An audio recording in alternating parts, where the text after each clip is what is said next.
Nestling deep within old London town is a little-known alleyway. If you walk down this cobblestone-adorned thoroughfare, you will eventually come to a hidden bookshop, and, tucked away at the back, is an untidy little corner, where nobody goes. The corner is home to damaged books and random pages that have long since come free of their bindings. Many have never been read. This channel is dedicated to giving the wonders of those orphan pages a voice, if only for a short time. The first page we find is about a loving couple of advancing years, entitled Cyrus and Clarabella.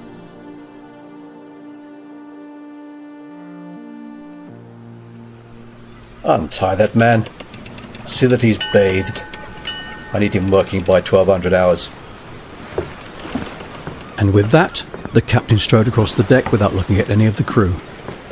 The men scurried away from the base of the mast where Bennett had just been flogged and got on with their chores.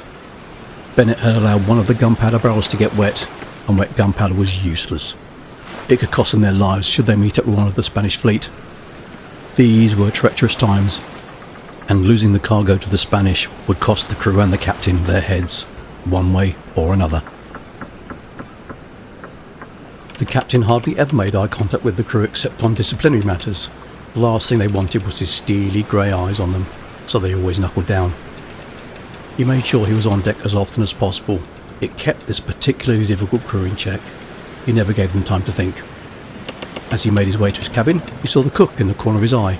Without looking at him, he said, Cyrus, tea in my cabin, on the double. How could this be? The captain had never drank tea in his cabin. He'd always been on deck to preside over the crew, barking orders to keep the ship tidy and functional, not a block or not out of place. If it wasn't doing a job, then it needn't be on deck. Cyrus was concerned. Maybe it was the crew's reaction to Whistler Bennett being flogged at sunrise that the captain decided to distance himself from them. As an officer, he'd seen himself as superior. He did maintain a professional distance. In doing so, he gained the fickle respect of the crew. However, there were times when he'd join in, pulling the ropes, whatever was needed. He was the captain and he was one of them. However, their thirst for blood, as the nine tails bit into Bennett's back, must have unnerved him. This change in the captain would be spotted by the crew and could lead to some form of confrontation later in the voyage. And the Dragonflies Peninsula was months away. Something was definitely wrong. Cyrus steadied himself against one of the oak uprights in the galley. A fresh breeze blew in from the open window. The gull that used to beg for titbits was not perched there today. It must be too far from the land by now. It was going to be a long journey.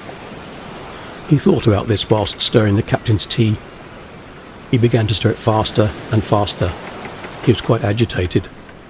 The sound of the spoon clinking in the cup grew louder. Cyrus snapped awake. It was dark and he was in bed at home. The dream faded, yet he could still hear the sounds of the spoon in the cup. It was coming from downstairs. Somebody was making a drink. He could hear the familiar clinking of teaspoon on bone china. Clara was still asleep beside him, so it wasn't her. Did they have an intruder downstairs? If he was a younger man, he'd be down in 2 seconds flat.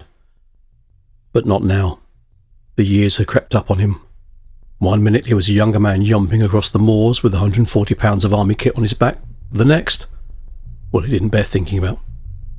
Cyrus sat up, slid his feet into his slippers and removed his dressing gown from the back of the bedroom door. He really wasn't sure what he was going to do if the intruder was still there.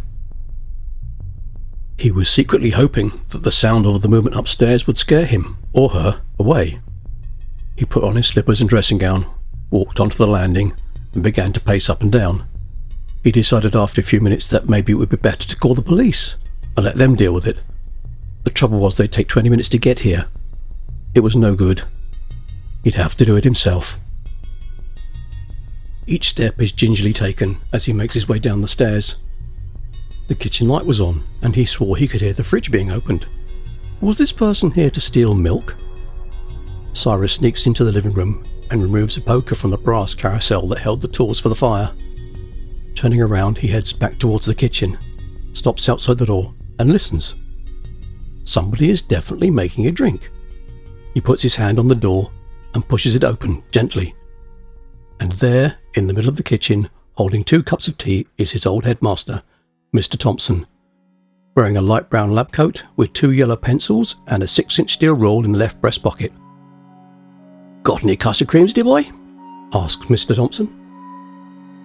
Cyrus stands transfixed in the kitchen doorway, not knowing what to do or indeed think.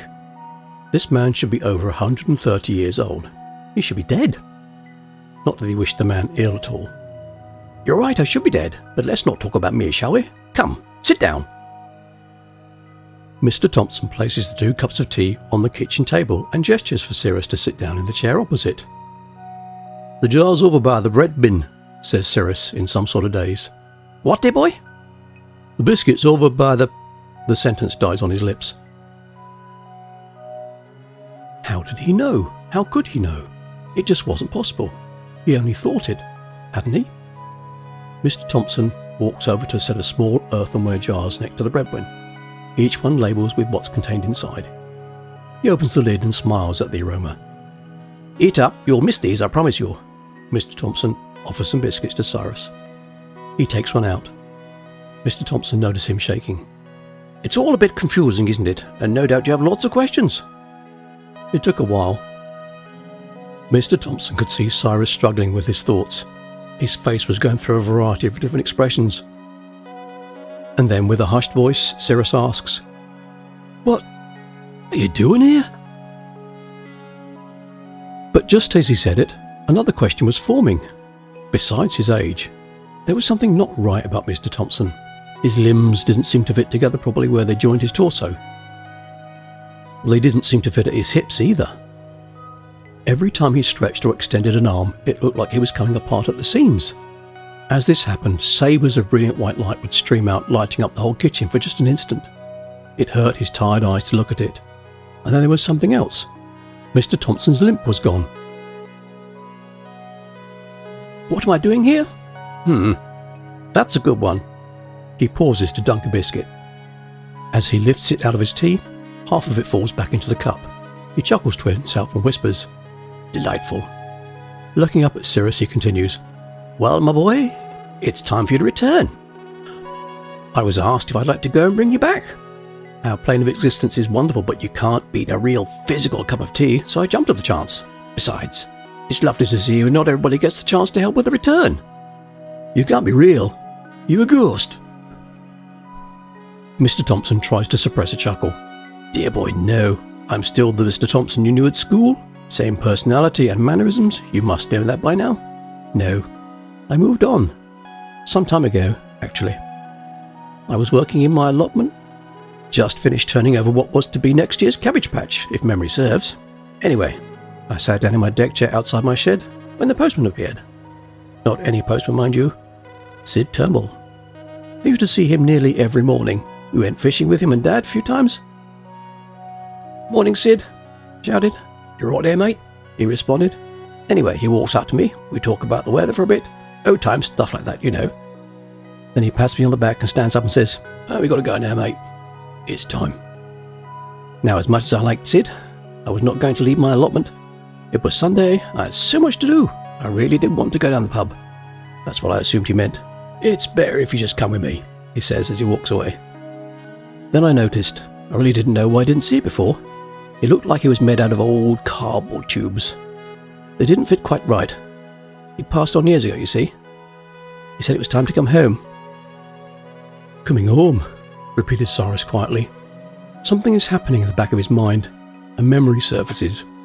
Golden wheat fields, skylarks, a perpetual summer. Mr. Thompson stands up and walks across to the other side of the table. He kneels down in front of Cyrus and takes both his hands. "You see, dear boy? It's already begun. You're starting to remember. There's nothing to be afraid of. Look at it this way. You've travelled abroad on holiday. You know what it's like when you turn the key in the front door after being away for 2 weeks? The smell of home is the first thing that greets you. It goes right to your core. It only lasts for a few seconds, but when it happens, your body and soul relax in unison. Just for a second." Cyrus looks down at his old headmaster and says, "There's no place like home," finishes Mr. Thompson. "This is not my home?" asks Cyrus. "Your earthly home, yes, but you have another one. You're made to forget when you come here, we all are. Unless you're here on business, but like I said, you are remembering. Cyrus shuffles uneasily in his chair. Another memory fades into view, and he's above the wheat field, relaxing in the sun. He feels like he's laying on his stomach looking down over the landscape. There isn't a soul here, save for his own. It's peace beyond comparison. And, Mr. Thompson continues, you have many friends waiting for you. He pauses. Michael is also waiting for you. Your time here is over, my friend. You've done all that you can do, and all that you wanted to do. Cyrus looks at Mr. Thompson with a mixture of disbelief and deep longing at the mention of his son's name. I just saw your favourite place, interrupts Mr. Thompson. There was nobody there, said Cyrus. Not at that time. When we want to relax, we make a place for ourselves. We change it to suit our moods. I know you'd like to see Michael again. Mr. Thompson finishes his tea, stands up and puts his cup in the sink. As he does so, another shaft of light spears out from his right shoulder, lighting up the kitchen. Cyrus puts an arm across his eyes. Oh, dreadfully sorry. It's not good on the eyes, is it? We have to wear these. You'd never know who I was if we didn't. What else is there? Ready, boy. The place you say I have to go. Home. Whatever you desire. It's not pearly gates and St. Peter with a big book. No. He smiles warmly at Sirius. It's not all white and fluffy either. You'll remember everything in a short while. But I can't go. Can't leave my wife. I don't want to leave her. The enormity of what he was being told was slowly sinking in. Mr. Thompson was impressed. Cyrus had taken this on board very quickly. Such caring and devotion. You've been together for many years, and we're not about to split you up. Part of the reason we're sent down here is to find our real-life partner. Very few people are successful. Your wife will not be 2 minutes behind you. Your house? Well, you have no heirs or family. Can't I just say to go back to Clara? There's no time. Look! Mr. Thompson gestures to Cyrus. A small crack has appeared at his knee joint. Light is clearly visible below it. Will she really be just behind us? Yes, my friend. She will. Why did you come here and not my father? Your father is a very busy man. I was asked if I'd like to bring you here, and there was no way I was going to turn down the chance of a cup of tea. Mr. Thompson smiled warmly at Cyrus. As he did so, more light began to stream out from his shoulder, widening with each passing second. Cyrus noticed something strange. His breathing was much clearer, his senses keener. His arthritis was gone. He looked down at his hands. The liver-spotted skin was translucent and glowing. The cup he was holding fell to the floor as his material body dissipated and was replaced by the light beneath his skin. Clarabella was woken by a sound downstairs. Cups breaking. Not another mouse, she thought. She was about to wake Cyrus when she noticed an old lady on the other side of the bedroom. She looked vaguely familiar. Actually, she looked like the lady she knew who owned the sweet shop on the corner of Oriental Road. Clarabella used to go in there every day after school to buy sherbet lemons. The lady had just finished folding up some clothes and turned around to face Clarabella. Oh good, you're awake. Fancy a cup of tea, dear?